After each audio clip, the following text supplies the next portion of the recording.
Okay, Sunday, 9th of February 2025. So Adrian's daily vlog, sharing smart stuff men should know. Study Sunday, be more. Social learning theory, perception versus reality. So this is some interesting things that I came across while I was away in Latin America. Well, actually, let's go back. Let's define our phrases first. Social learning theory. There's this thought experiment, this concept that talks about, we have these monkeys in this room, and there's a ladder. And on top of the ladder, there's some bananas. But every time the monkeys try to climb up, the water comes down, sprays from above, cold water. So it infuriates and annoys the monkeys. So they instinctively associate touching the ladder with cold, wet, damp water, or by definition, damp water. And so soon they stop touching the ladder to try and touch the bananas. And over time, they replace the monkeys with new monkeys that have no exposure to the water, never knew that would happen. And then over time, and they try to climb the ladder, and the other monkeys stop them violently, whatever else. And over time, all the monkeys there never try to touch the ladder and climb up, even though we know, as a third party, as observer, that no water will ever come down. They never touch it. They teach themselves what to do as a community, as a society, as a group, the monkeys. They never touch the banana, never touch the ladder. Now that's interesting. It's reinforced behavior. Basically, monkey see, monkey do, you could say. Just by coincidence, it's related to monkeys. Monkey see, monkey do. Over time, for generations, like the monkeys, they're being replaced, and new monkeys eventually never try to touch the ladder. Never touch the ladder, never go for the bananas. So we can extrapolate that principle and look at society. Monkey see, monkey do with society. If you follow this logic deep enough, you'll realize that tradition is monkey see, monkey do. Why do you do this? Oh, because my father did this, my grandfather did this, my great-great-grandfather did it. Why? Now you could go even further, is that they did this because by chance they observed a certain result that now we could explain in a scientific way. So for example, brewers, back in 200 years ago, they would have had, when they get a new distillery machine, they would have made sure they had identical dents to it. They would have superstitiously thought, oh, it's because God of the gaps, thinking that this is the result of the flavour of the beer.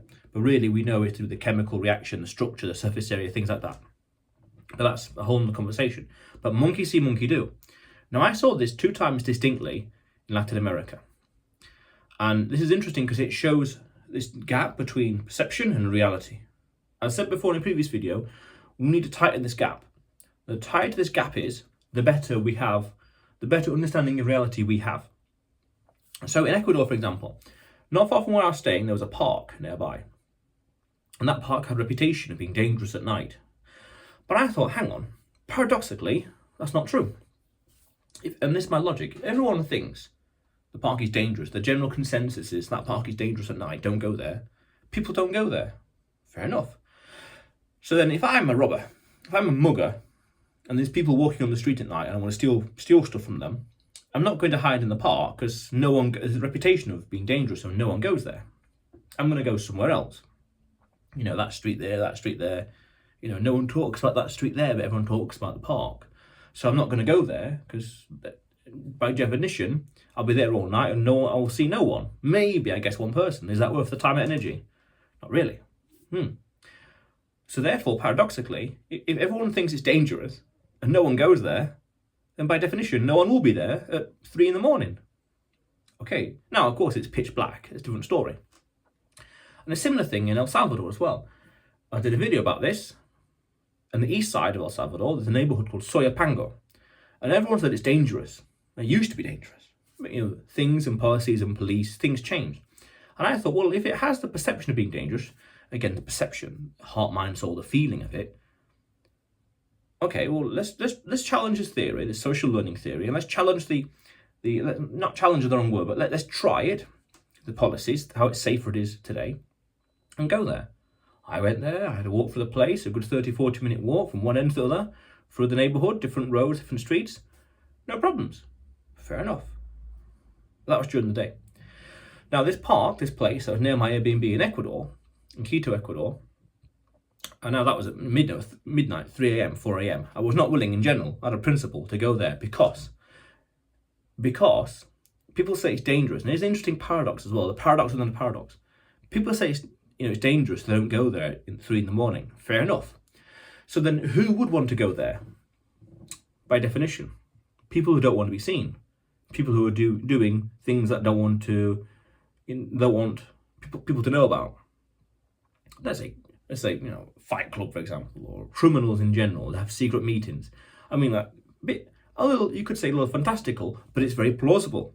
If you want to go somewhere, have a secret meeting, because you're doing something illegal, where are you going to go that no one is going to be? And if you're the danger, if you're the one with the guns or the people who are willing to fight, brass knuckles, whatever else, then by all means, you're going to go there, and huddle away somewhere, have a secret meeting, or do a little trade, or do a deal. Makes sense.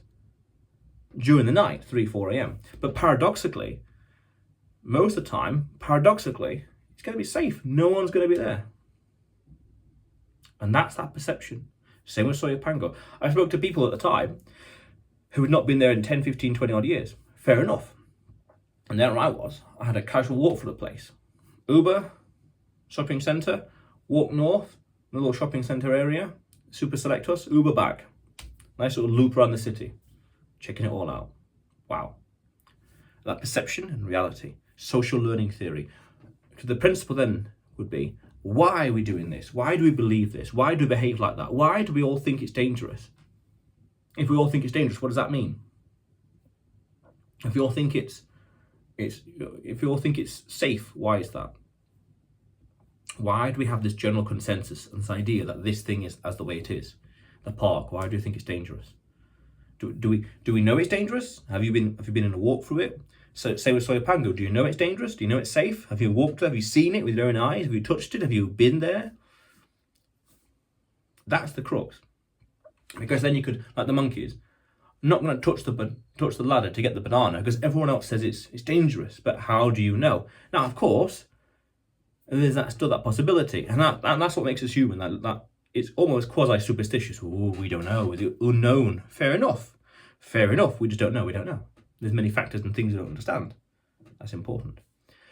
Because we need to fill those gaps, understand and learn more. Again, perception and reality. The tighter it is, the better grasp of reality we have.